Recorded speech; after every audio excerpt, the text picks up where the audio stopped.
sa pamamagitan ng live stream dito sa Diocesan Shrine of Jesus the Divine Word ng Christ the King Mission Seminary, Quezon City. Tayo po ngayon ay nasa ika-28 linggo ng karaniwang panahon, linggo ng mga katutubong Pilipino at araw ng labis na karukhaan. Pamumunuan ang ating banal na pagdiriwang ni Reverendo Padre Ronnie Crisostomo, SVD, Rector ng Shrine. Tumayo ang lahat para sa pasimula ng ating misa.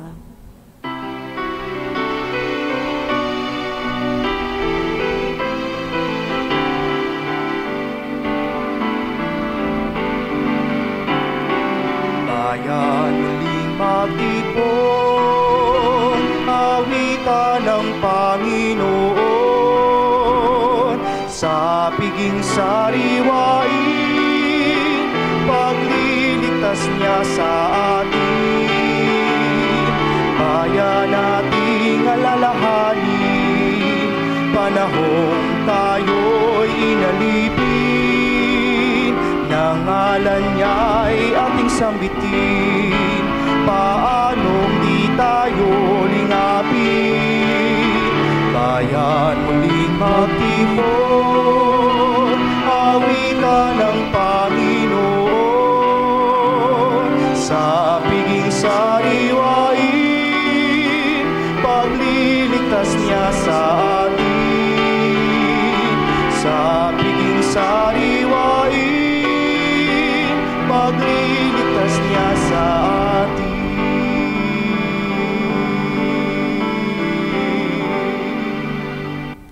Tayo'y nagkakatipon sa ngalan ng Ama at ng Anak at ng Espiritu Santo.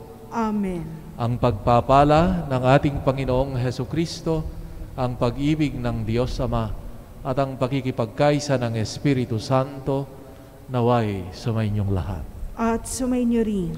Maligayang pagdalo, mga kapatid, sa ating pagdiriwang ngayong araw ng linggo, araw ng tagumpay, araw ng ligaya, ng galak sa pagtatagumpay ng Diyos ni Jesus sa kamatayan at kasalanan. Tayo na magdiwang, magpasalamat sa Diyos sa mga kaloob niya sa atin. At sa linggong ito ay sa ating dito sa Pilipinas, yung ating simbahan sa Pilipinas, ay pinagdiriwang ang tinaguriang linggo ng mga katutubong Pilipino at araw ng labis ng karukhaan, or the Indigenous Sunday and Day of Extreme Poverty. Ipinapaalala sa atin na ang ating pangalagahan at ibaling ang ating paningin at ating pagkalinga, lalong-lalo na yung mga nasa abang kalagayan, at gayon din ang mga kapatid nating mga katutubo. Upang tayo magiging karapat-dapat sa pagdiriwang na ito, hilingin natin sa ating Diyos ang kanyang awat pagpapatawad.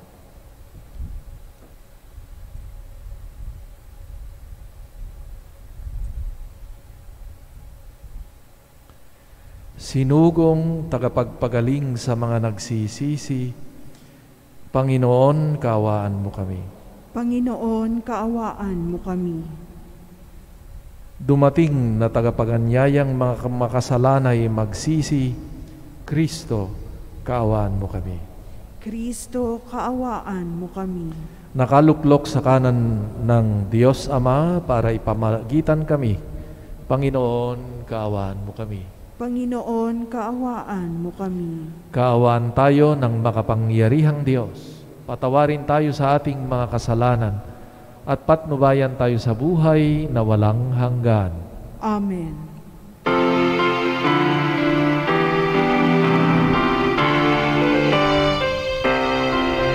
Papuri sa Diyos, papuri sa Diyos, sa kaitaasan.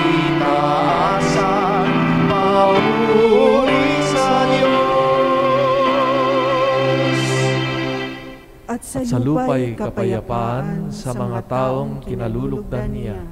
Pinupuri ka namin, dinarangal ka namin, sinasamba ka namin, ipinagbubunyi ka namin, pinasasalamatan ka namin, dahil sa dakila mong angking kapurihan.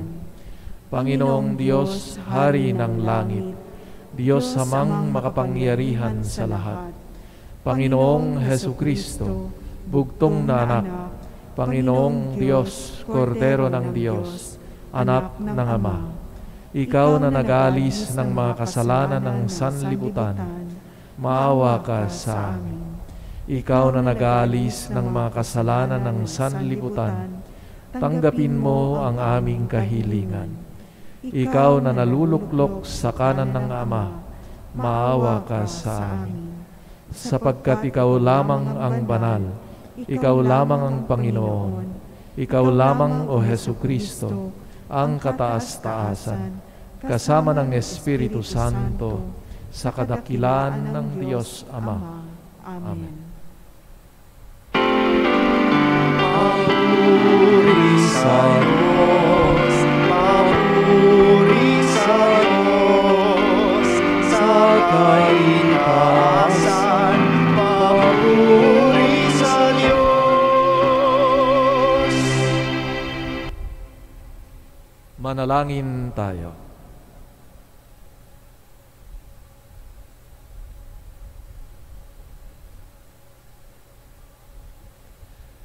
Ama naming makapangyarihan, ang iyo nawang kagandahang loob ay manguna at sumubaybay sa aming pamumuhay ngayon at araw-araw, upang kami itaguyod sa paninindigang gumawa ng kabutihan.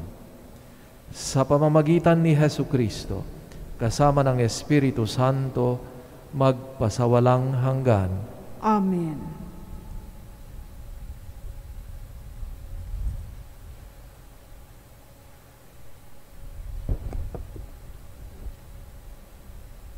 Pagbasa mula sa Aklat ng Karunungan. Sapagkat napag-unawa kong ako ay tao lamang, ako'y nananalangin at binigyan naman ako ng kaalaman. Tumawag ako sa Diyos at binigyan ako ng karunungan. Higit na mahalaga sa akin ang karunungan kaysa trono at sitro, at may matimbang kaysa alinmang kayamanan. Hindi ko may pagpapalit maging sa pinakamahal na alahas. Ang ginto ay tulad lamang ng buhangin kung iahambing sa karunungan. Ang pilak naman ay mistulang putik kapag hinambing sa kanya. Para sa akin, siya'y higit pa sa kalusugan o kagandahan. Mas gusto ko siya kaysa alinmang ilaw, sapagkat ang luningning niya'y walang pagkakupas. Nang kamtan ko ang karunungan, tumating sa akin ang lahat ng pagpapala. Siya ang nagkaloob sa akin ng kayamanang walang kapantay. Ang salita ng Diyos. Salamat sa Diyos.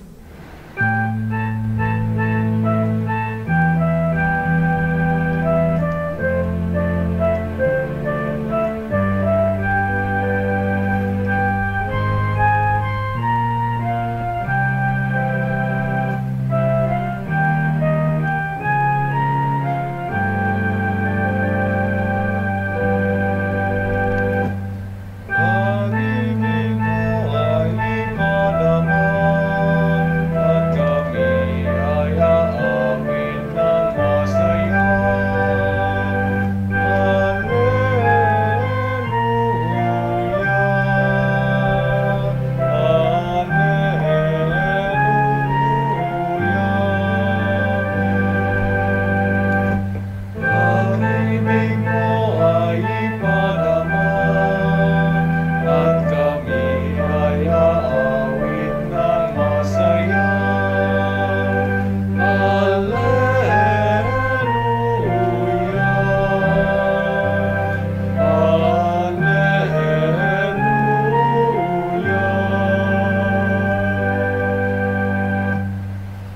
Yamang itong buhay namin maikli lang na panahon, itanim sa isip namin upang kami ay dumunong. Hanggang kailan pa ba poon titiisin yaring lagay nitong iyong mga lingkod sa gitna ng kahirapan? Parinig mo ay ipadamang at kami ay aawit ng masaya.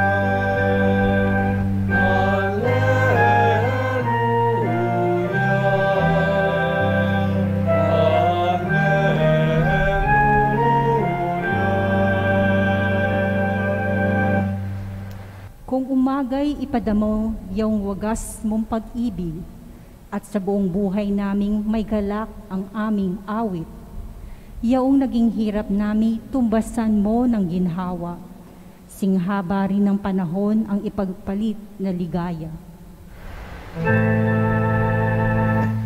Parinig mo ay ipadamang at kami ay aawit ng masaya.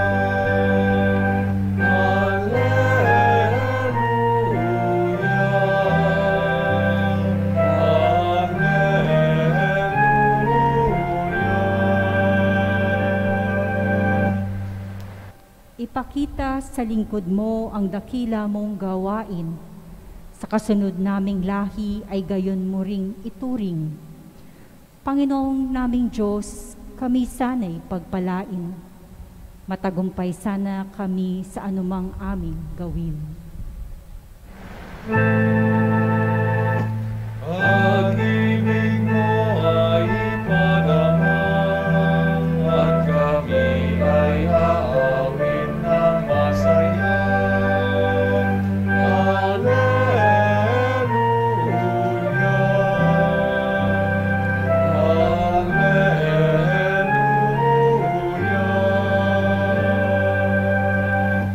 Pag-ibig mo ay ipadamang at kami ay aawit ng masaya.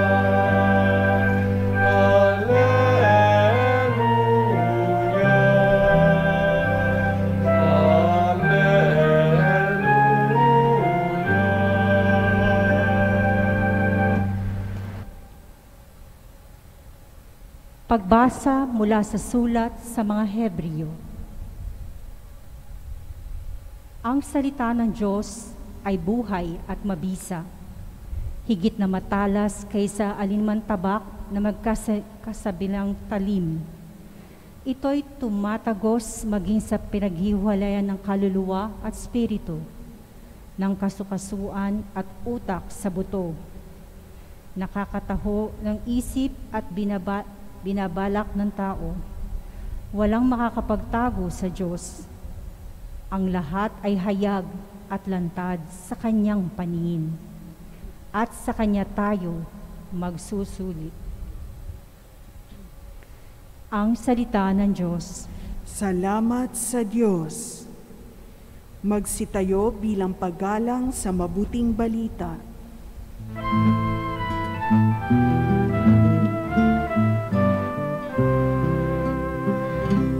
Alleluia, Alleluia, kami ay gawin mong daan ng iyong pag-ibig, kapayapaan at katarungan. Alleluia.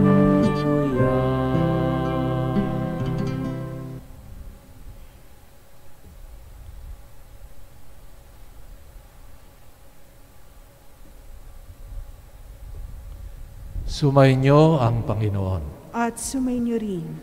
Ang mabuting balita ng Panginoon ayon kay San Marcos. Papuri sa iyo, Panginoon.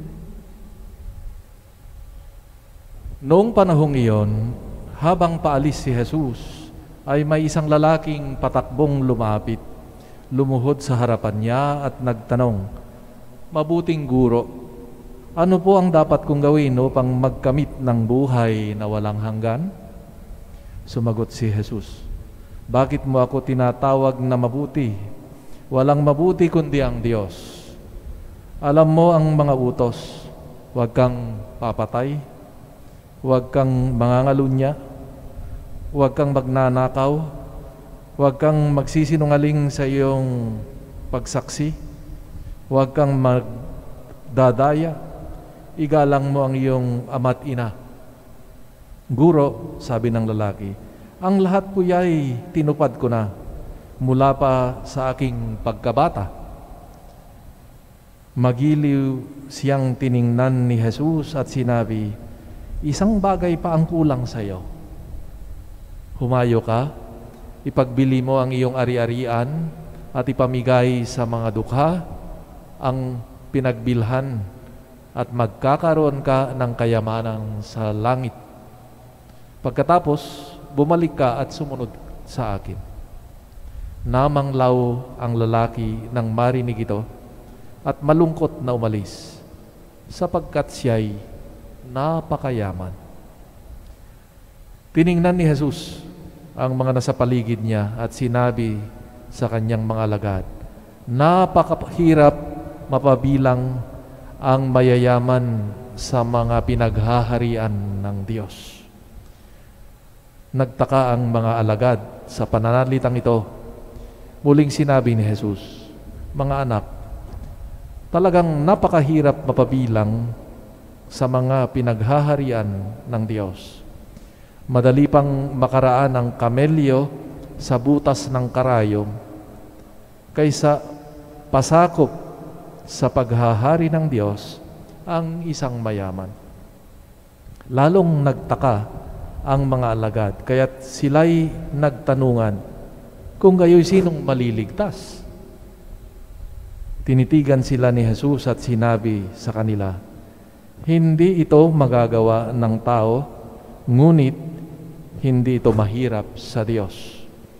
Magagawa ng Diyos ang lahat ng bagay. At nagsalita si Pedro, tingnan po ninyo, iniwan namin ang lahat at kami sumunod sa iyo. Sinabi ni Jesus, tandaan ninyo ito, ang sino mang mag-iwan ng bahay o mga kapatid, ina, ama, mga anak, mga lupa, dahil sa akin at sa mabuting balita, ay tatanggap ng makasandaang ibayo sa buhay na ito, mga bahay, mga kapatid, mga ina, anak, at mga lupa, ngunit kalakip na pag-uusip. At sa kabilang buhay ay magkakaroon ng buhay na walang hanggan. Ang mabuting balita ng Panginoon. Pinupuri ka namin, Panginoong Hesukristo.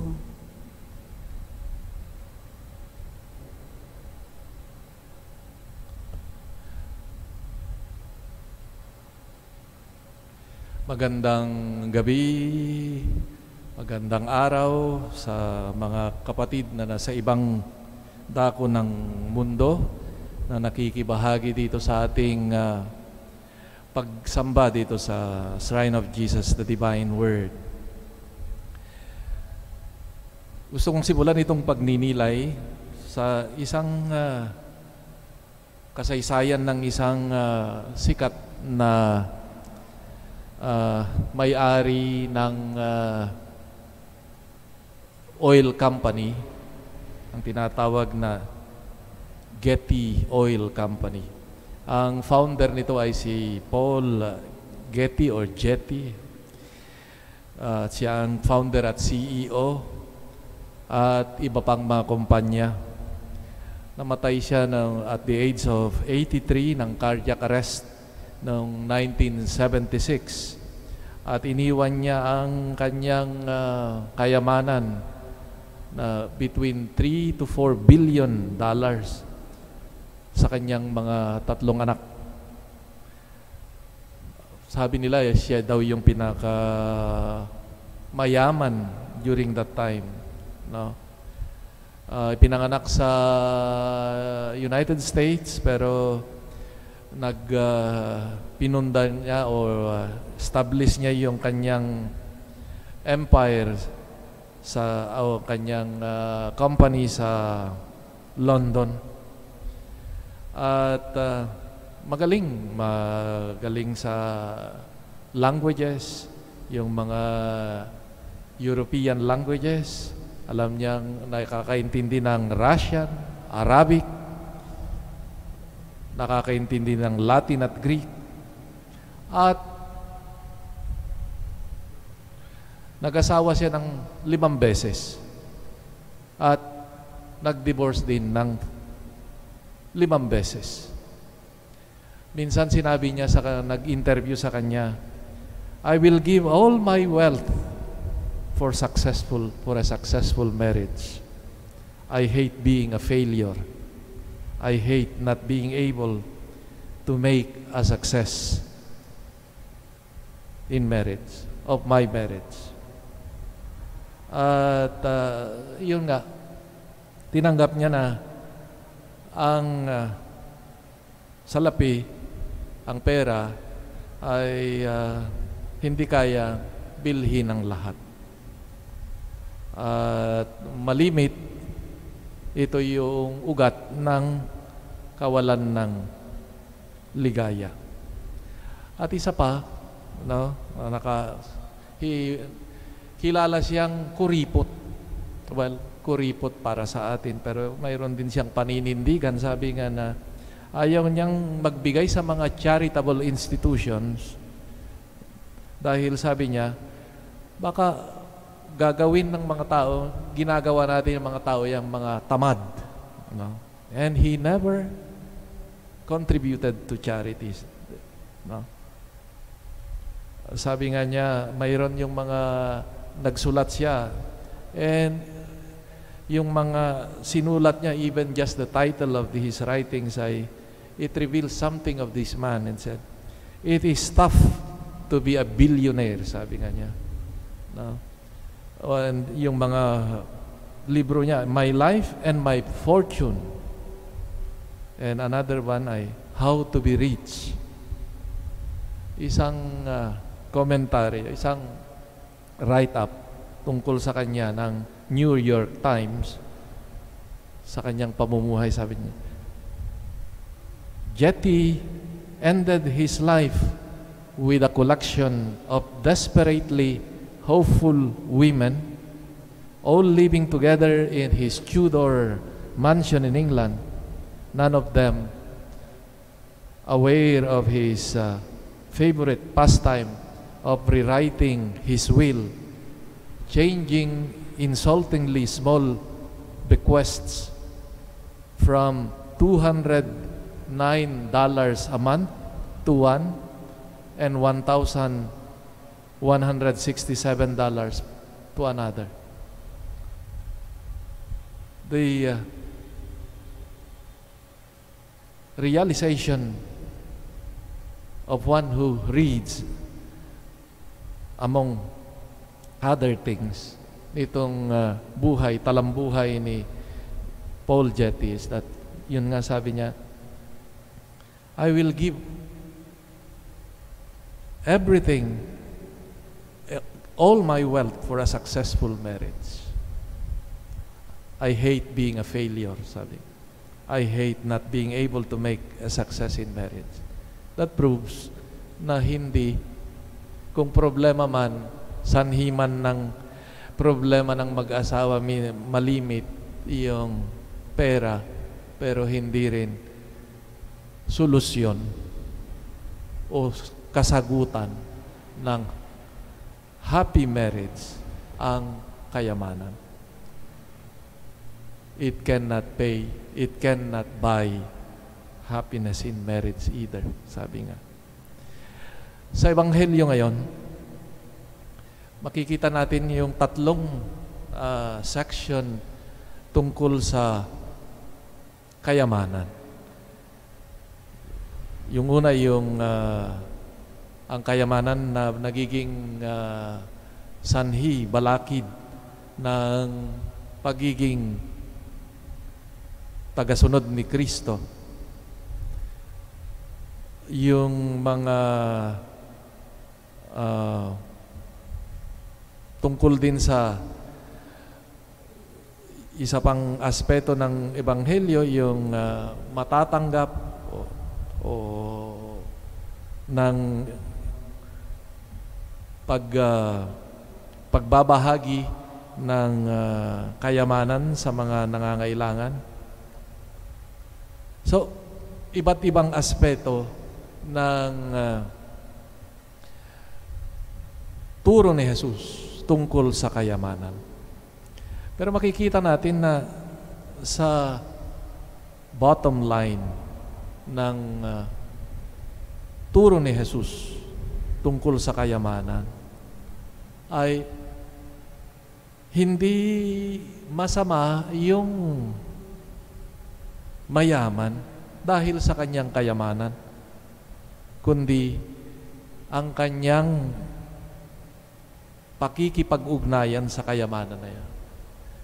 The relationship that the rich man has towards his riches, na ginawa na niyang ang kayamanan ang may ari ng kanyang buhay. Riches became the ruler of his life instead of being the Lord of his riches. Sa pananaw na ito at sa ng buhay, napakahirap nga naman na pumasok ang Diyos sa buhay na ito. At ito nga yung malaking, siguro yung napakalaking balakid at temptation ng kayamanan. Kasi may magnet ito eh. Kagaya nung mayamang binata sa Ebanghelyo, he seemed to be a righteous person, a good person. He was in search for how to get to attain eternal life. At sabi nga niya na tinupad niya lahat yung mga alituntunin na yung mga commandments. He seemed to be good. No? Kaya nga yung attitude din ni Jesus, and he looked at him with mercy, with joy, no? With love. Magiliw ngang tinignan ni Jesus. But he could not detach himself from his riches because he had many possessions. The gospel says, matuwid ng tao na ito, no? You can just imagine, no? If this righteous person had difficulty already of giving up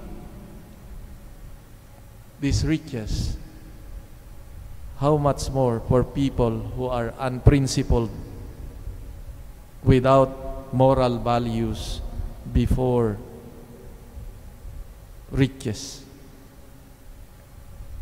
I think that is what we see many times happening in our society, in the world, when people without values before riches, makalimutan ng lahat.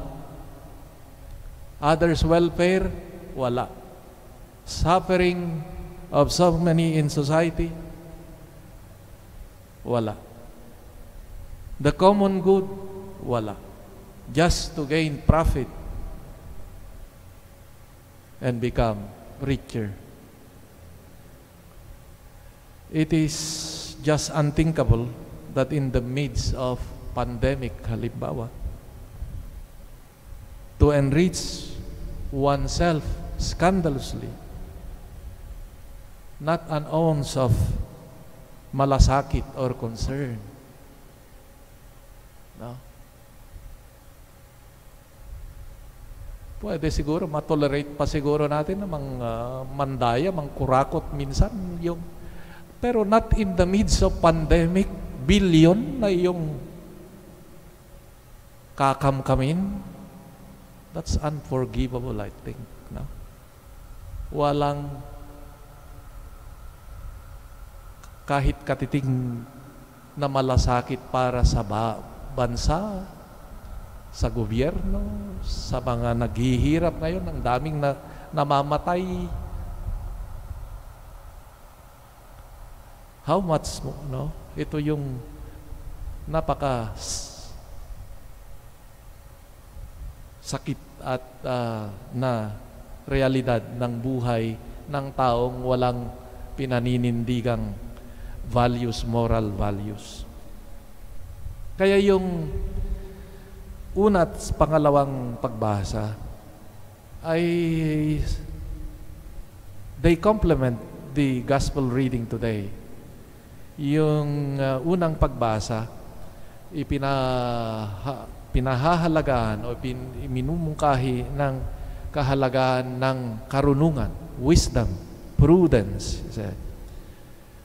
Na ang may akda sabi niya, hiniling ko sa Diyos ang karunungan at ipinagkaloob ng Diyos. Ang karunungan na ito na nagbigay sa kanya ng panlasa sa kalooban ng Diyos na saliksikin kung ano nga ba ang tunay na mahalaga sa buhay. Na mas mahalaga ang karunungan ito kaysa ginto, ang trono, etc. At ang ikalawang pagbasa, ipinapaalala naman ang halaga ng salita ng Diyos. Sabi nga doon ay parang the Word of God is like a two-edged sword that is capable of separating the soul and the spirit, no? And enables us to discern the things of our life. No? Kaya siguro, ito yung pangangailangan sa harap ng mga bagay-bagay ng buhay. Kailangan ng karunungan nagmumula sa Diyos. Karunungan para tulungan tayong magpasya kung ito nga ba'y sa tatagumpay ng aking buhay patungo sa aking minimithing hantungan o ito'y magtatali sa akin palayo sa aking mithiin na buhay na walang hanggan. Kaya maganda itong kombinasyon nitong mga pagbasa natin na sinasabi, if we want to have that sense, true sense of things in life, their true value, we need to ask God's Spirit wisdom and learn from the Word of God that would teach us the true values that would help us recognize which are the things that are important and essential in our lives. Kaya siguro, sa misang ito, ipinapaalala sa atin ng Panginoon na hilingin natin sa Kanya itong karunungan ito, the wisdom that we acquire when we listen and we value the Word of God and the values that are inherent in this Word of God.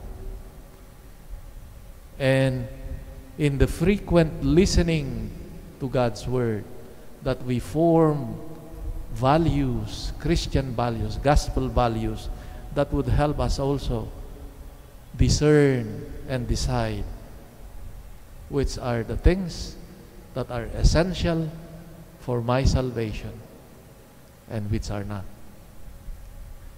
Hilingin natin na sa ating pagtanggap muli sa Panginoon, sa Kanyang salita at ang Kanyang sakramento, ay lumago rin itong our sense of wisdom, no? of what is good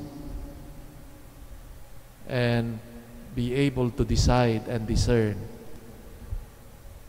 the ways of God in our life and live according to His wisdom. I think we can discern things that happen in our life if we have the Spirit of wisdom, the Spirit of God to guide us.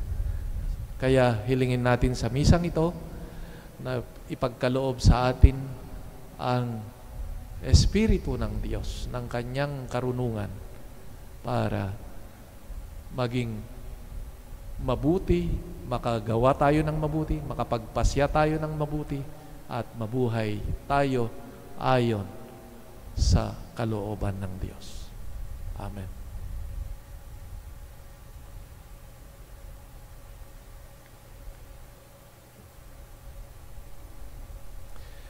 Ipahayag natin ngayon ang ating pananampalataya. Sumasampalataya ako sa Diyos samang makapangyarihan sa lahat, na may gawa ng langit at lupa. Sumasampalataya ako kay Jesucristo, iisang anak ng Diyos, Panginoon nating lahat. Nagkatawang tao siya lalang ng Espiritu Santo, ipinanganak ni Santa Mariang Birhen, pinagpakasakit ni Poncio Pilato, ipinako sa krus, namatay, inilibing, nanaog sa kinaroroonan ng mga yumao, nang may 3 araw na buhay na maguli, umakyat sa langit, naluluklok sa kanan ng Diyos amang makapangyarihan sa lahat. Doon magmumulang paririto at hukom sa nangbubuhay at nangamatay na tao. Sumasampalataya naman ako sa Diyos Espiritu Santo, sa banal na simbahang katolika, sa kasamahan ng mga banal, sa kapatawaran ng mga kasalanan, sa pagkabuhay na muli ng namatay na tao, at sa buhay na walang hanggan. Amen. Dumalangin tayo sa Ama upang bigyan tayo ng grasyang iwaksi ang mga bagay na nakapagpapalayo sa atin sa Kanya. Buong kababaang loob tayong manalangin. Ama namin, dinggin mo kami. Ama namin, dinggin mo kami. Gabayan nawa ng simbahan ang bawat mananampalataya tungo kay Jesus, ang salita ng Diyos, na siyang tunay na yaman ng bawat tao. Manalangin tayo. Ama namin, dinggin mo kami. Bigyang pansin at tugnan nawa ng aming mga pinuno ang labis na paghihirap ng mga katutubo at ipagtanggol sila laban sa mga mapang-abuso. Manalangin tayo. Ama namin, dinggin mo kami. Magtulungan nawa ang bawat mananampalataya laban sa pandemyang dulot ng COVID-19 virus sa pamamagitan ng pagdamay sa lubhang nahihirapan dahil sa kawalan ng trabaho, karamdaman, at lubos na pag-aalala. Manalangin tayo. Ama namin, dinggin mo kami. Igalang nawa ng lahat ng kultura ng mga katutubo at iwasan ng anumang makakapinsala o humamak sa kanilang mayamang kultura. Manalangin tayo. Ama namin, dinggin mo kami. Makapiling nawa ng mga kapatid nating pumanaw ang tunay na kayamanan na inasam ng bawat Kristiyano, si Jesus na Panginoon namin at Diyos. Manalangin tayo. Ama namin, dinggin mo kami.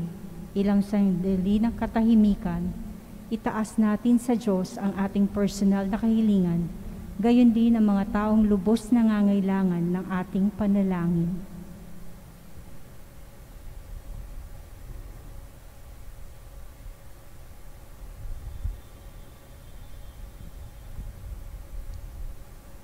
Manalangin tayo. Ama namin, dinggin mo kami. Ama, dinggin mo ang aming panalangin upang makapamuhay kaming matiwasay habang matiyagang naghihintay sa aming pagsapit sa piling mo kung saan aming matatagpuan ang tunay na kayamanan kasama ni Jesucristong anak mo at aming Panginoon. Amen.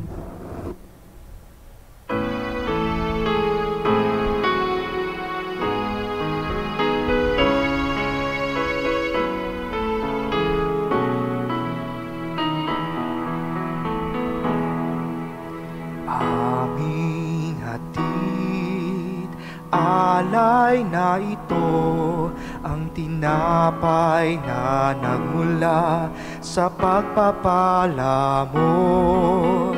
At tanggapin ang alak na ito, inuming inihain sa'yo. Mahal naming Diyos, inyong tanggapin ang munting alay mula sa amin. Buong puso naming hihintayin pagpapala na aming hiling. Aming hatid, alay na ito, ang tinapay na nagmula sa pagpapala mo. At tanggapin ang alak na ito, inuming inihain sa'yo. Mahal naming Diyos, inyong tanggapin ang munting alay mula sa amin. Buong puso namin hihintayin pagpapala na aming hiling. Mahal naming Diyos, inyong tanggapin ang munting alay mula sa amin. Buong puso namin hihintayin pagpapala na aming hiling. Pagpapala na aming hiling.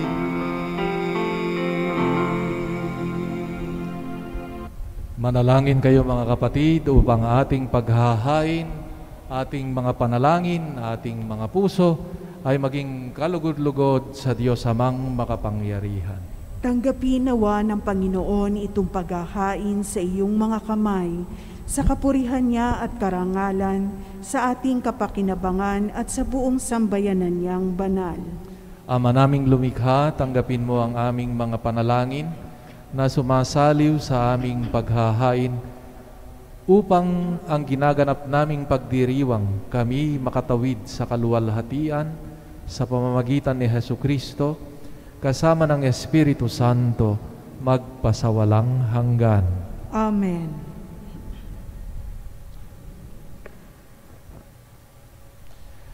Sumainyo ang Panginoon. At sumainyo rin. Itaas sa Diyos ang inyong puso at diwa. Itinaas na namin sa Panginoon. Pasalamatan natin ang Panginoong ating Diyos. Marapat na siya ay pasalamatan. Ama naming makapangyarihan, tunay ngang marapat na ikaw ay aming pasalamatan. Nasa iyo ang aming buhay, pagkilos at pag-iral. Sa pamumuhay naming araw-araw, tinatamasa namin ang iyong pagmamahal. Sa pag-ibig mong ipinunla sa sangkatauhan, ang Espiritu Santo'y unang aning bigay ng anak mong naglagak sa amin ng katiyakang nakalaang mamuhay kami sa piling mo kailanpaman. Kaya kaysa ng mga anghel na nagsisiyawit ng papuri sa iyo, nang walang humpay sa kalangitan, kami nagbubunyi sa iyong kadakilaan.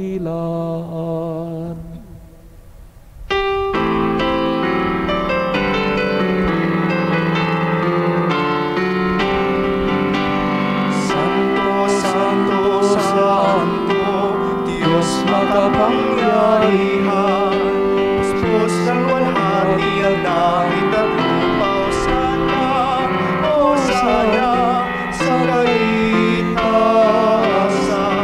Pinagpalang narito sa ngalan ng Panginoon, Hosana, Hosana sa kaitaasan. Hosana, Hosana sa kaitaasan.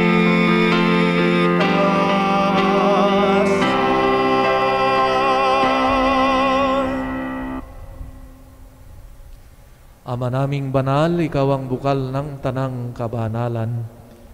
Kaya't sa pamamagitan ng iyong Espiritu, gawin mong banal ang mga kaloob na ito upang para sa aming maging katawan at dugo ng aming Panginoong Hesu Kristo. Bago niyang pinagtiis ang kusang loob na maging handog, hinawakan niyang tinapay, pinasalamatan kanya, pinaghati-hati niya iyon, iniabot sa kanyang mga alagad at sinabi, "Tanggapin ninyong lahat ito at kanin. Ito ang aking katawan na ihahandog para sa inyo."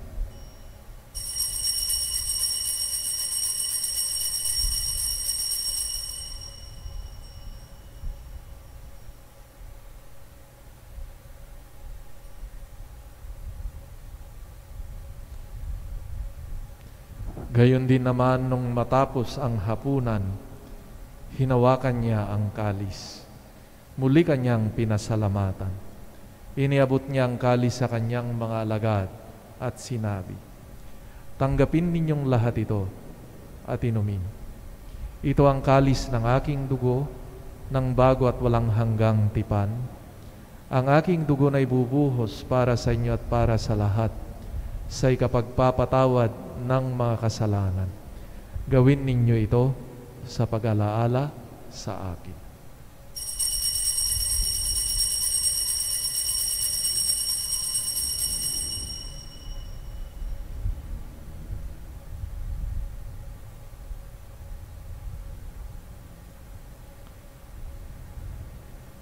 Ipagbunyi natin ang misteryo ng pananampalataya.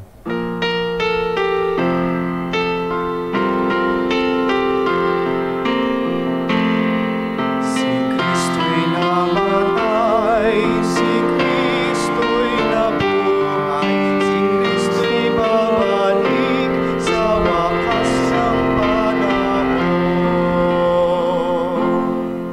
Ama, ginagawa namin ngayon ang pag-alaala sa pagkamatay at muling pagkabuhay ng iyong anak.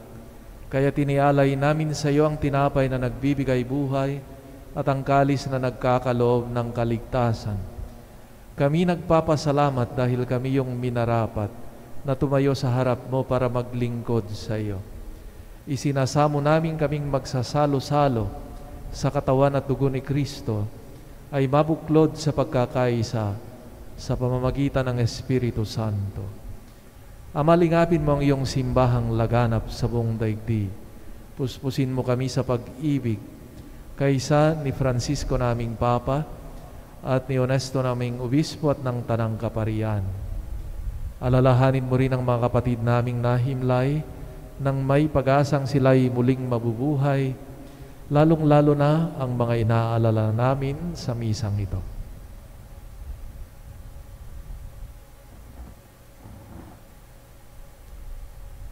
Gayon din ang lahat ng mga pumanaw. Kawan mo sila't patuloyin sa iyong kaliwanagan. Kawan mo't pagindapatin kaming lahat na makasalo sa iyong buhay na walang wakas.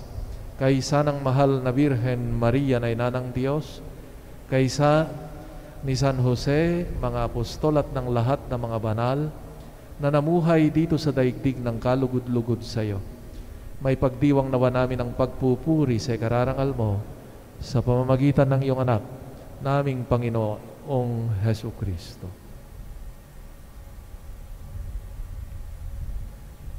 Sa pamamagitan ni Kristo, kasama niya at sa Kaniya, ang lahat ng parangal at papuri ay sa iyo, Diyos Amang makapangyarihan, kasama ng Espiritu Santo, magpasawalang hanggan. Amen.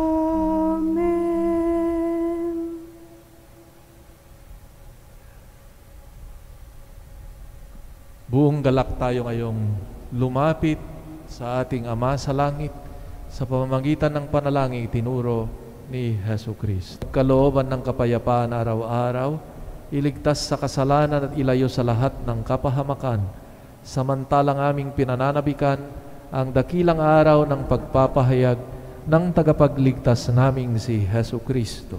Sapagkat iyo ang kaharian at ang kapangyarihan at ang kapurihan magpakailanman. Panginoong Hesu Kristo, sinabi mo sa iyong mga apostol, kapayapaan ang iniwan ko sa inyo, ang aking kapayapaan ang ibinibigay ko sa inyo. Tunghayan mo ang aming pananampalataya at huwag ang aming mga pagkakasala. Pagkalooban mo kami ng kapayapaan at pagkakaisa ayon sa iyong kalooban, kasama ng Espiritu Santo, magpasawalang hanggan. Amen. Ang kapayapaan ng Panginoon ay laging sumainyo. At sumainyo rin. Magbigayan kayo ng kapayapaan sa isa't isa. Ang tanging yaman natin, siya ang nagbibigay ng buhay at buhay na walang hanggan. Ang kordero ng Diyos na nag-aalis ng mga kasalanan ng sanlibutan, mapalad ang mga inanyayahan sa kanyang piging. Panginoon, hindi ako karapat-dapat na magpatuloy sa iyo. Ngunit sa isang salita mo lamang ay gagaling na ako. Ang katawan ni Kristo. Amen.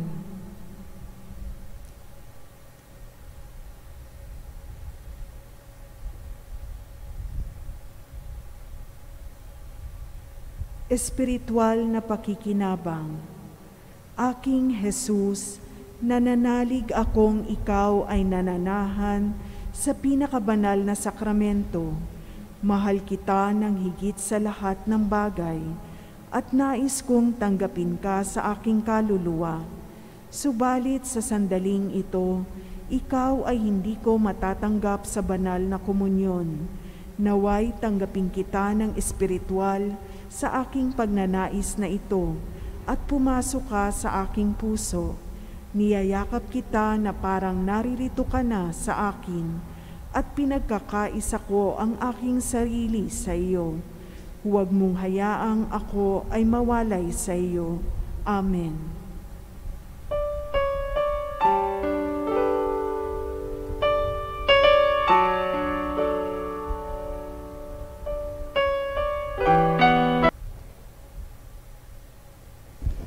Ama naming mapagmahal, ngayong kami iyong pinapakinabang sa katawat dugong banal, iniluluhog namin sa dakila mong kabutihan sa tanan, na kami gawin mong kasalo sa iyong buhay. Sa pamamagitan ni Hesu Kristo, kasama ng Espiritu Santo, magpasawalang hanggan. Amen. Oratio Imperata. Mahabagin at mapagmahal na Ama, nagsusumamo kami sa iyo upang hilingin ang iyong patnubay laban sa COVID-19 na nagpapahirap sa marami at kumitil na ng mga buhay. Tunghayan mo kami ng may pagmamahal at ipag-adya kami ng inyong mapaghilom na kamay mula sa takot sa kamatayan at karamdaman. Itaguyod mo kami sa pag-asa at patatagin sa pananampalataya. Gabayan mo ang mga dalubhasang na atasan na tumuklas ng mga lunas at paraan upang ihinto ang paglaganap nito. Nagpapasalamat kami sa mga bakunang na isulong sa patnubay ng iyong mga kamay. Pagpalain mo ang aming mga pagsisikap na mawakasan ng mga bakuna ang pandemya sa aming bayan at sa buong mundo. Patnubayan mo ang mga lumilingap sa may sakit upang ang kanilang pagkalinga ay malaki pa ng husay at malasakit. Pagkalooban mo sila ng kalusugan sa isip at katawan, katatagan sa kanilang paninindigang maglingkod at ipagsanggalang sa karamdaman. Itinataas namin ang mga nagdurusa, makamtan nawa nila ang mabuting kalusugan. Lingapin mo rin ang mga kumakalinga sa kanila. Pagkamitin mo ng kapayapaang walang hanggan ang mga pumanaw na. Ipagkalooban mo kami ng biyaya na magtulong-tulong tungo sa ikabubuti ng lahat. Pukawin sa amin ang pagmamalasakit sa mga nangangailangan. Sa pagdamay at malasakit namin sa bawat isa, malampasan nawa namin ang krisis na ito at lumago sa kabanalan at pagbabalik loob sa iyo. Hinihiling namin ito sa pamamagitan ni Jesucristo na nabubuhay at naghaharing kasama mo at ng Espiritu Santo, isang Diyos, magpasawalang hanggan. Amen. Dumudulog kami sa iyong patnubay, mahal na Ina ng Diyos. Pakinggan mo ang aming mga kahilingan sa aming pangangailangan at ipag-adya mo kami sa lahat ng kasamaan. Maluwalhati at pinagpalang Birhen. Amen. Mahal na Birhen, mapagpagaling sa may sakit. Ipanalangin mo kami. San Jose, Ipanalangin mo kami. San Rafael Arcangel, Ipanalangin mo kami. San Roque, Ipanalangin mo kami. San Lorenzo Ruiz, Ipanalangin mo kami. San Pedro Calungsod, Ipanalangin mo kami. San Arnold Jansen at Joseph Reynade Metz. Ipanalangin mo kami. Sandali lang po, magsiyo po sandali. Yung pong mga malapit na po ang undas, yung pag-alala natin sa mga yumao sa November 2, ay kaya po yung mga nais magpamisa ay pwede nyo nang ilagay, isulat sa mga sobre na mayroong dyan sa labas o sa office ng shrine at ilagay po ninyo dito sa violet na box na yan sa harap para po sa mga kapanalig, mga gustong magpamisa na sa malayo ay pwede rin po ninyong ipadala doon sa ating email ng Shrine of Jesus the Divine Word. Kagaya ng mga nakagawian, lagay nyo na doon po yung mga inyong mga gustong ipagdasal at para pagdating ng November 2 undas ay ating may lalagay o ipagdarasal sa buong buwan ng Nobyembre. Yun lang po. Magsitayo po ang lahat. Sumainyo ang Panginoon. At sumainyo rin. At pagpalain kayo ang iyong mga mahal sa buhay, gayon din ang gawain ninyo araw-araw ng makapangyarihang Diyos Ama, Anak, at Espiritu Santo. Amen. Humayo kayong taglay ng kapayapaan at pagmamahal ni Kristo. Salamat sa Diyos.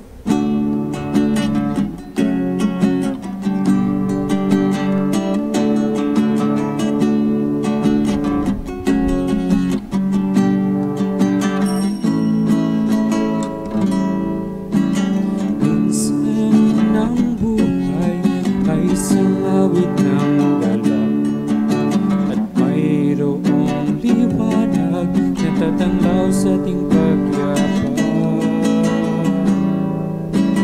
minsan ng buhay ay isang awit ng luha, at siyang papawi nito ay ang pag-asa ng umaga. Kahit anong tindi ng hunos, kahit anong tindi ng dilim, may isang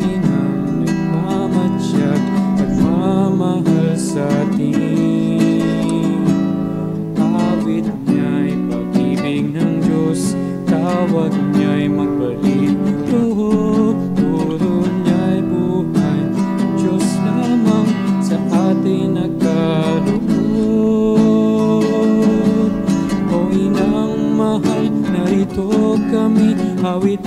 awit-awit ang Ave Maria, at dalangin ng bawat pamilya'y kapayapaan at pagkakaisa. Ang lusayo mong hawak namin at awit-awit ang Ave Maria,